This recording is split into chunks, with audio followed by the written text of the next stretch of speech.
आपण पाहत आहात नाशिक खबर न्यूज, जनतेचे हक्काचे व्यासपीठ। प्लास्टिक फुलांच्या वापरावर बंदी घालण्याबाबत राज्य सरकारकडून लवकरच विशेष अधिसूचना जारी करण्यात येणार आहे। विधान परिषद येथे दिलेल्या माहितीनुसार या अधिसूचनेनुसार नंतर राज्यातील सर्व महानगरपालिकांना संबंधित कारवाई करण्याच्या स्पष्ट सूचना देण्यात येणार आहेत। पर्यावरण संरक्षणाच्या दृष्टीने हा महत्त्वाचा निर्णय मानला जात असून प्लास्टिकमुळे होणारे प्रदूषण कमी करण्याचा यामागील उद्देश आहे।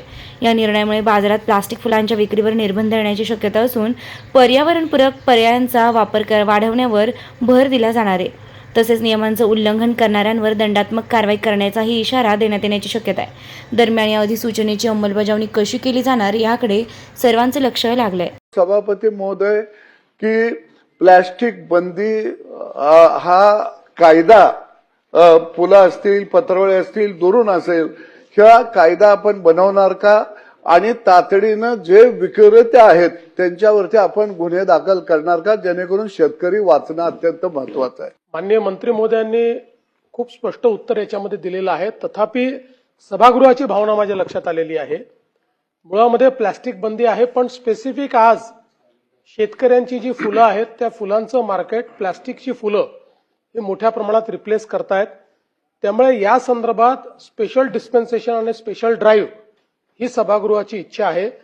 त्यामुळे निश्चितपणे त्या संदर्भात आता हे जे काही नोटिफिकेशन आपण प्लास्टिक बंदीचं काढलेलं आहे याच्यासोबत त्याच्या अंतर्गत एक स्पेशल नोटिफिकेशन स्पेसिफिक प्लास्टिकच्या किंवा तत्सम फुलांच्या बंदीच्या संदर्भात स्पेसिफिक मेन्शन करून ते काढलं जाईल। त्याकरता वेगळी यंत्रणा तयार करण्यात येईल आणि महानगरपालिकांना देखील सूचना देण्यात येतील, त्यांनाही अधिकारित्या देण्यात येईल की त्यांनी अशा प्रकारच्या मार्केट्सवर कारवाई करावी।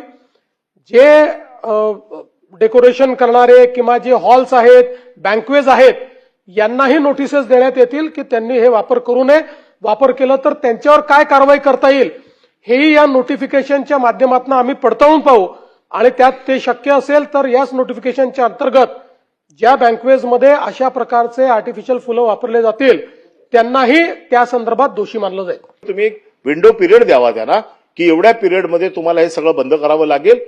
च्या प्रश्नामुळे लग्न तुटलं अशी बातमी येऊ नये म्हणून त्यांनी जे सांगितलं that is suggestion for action.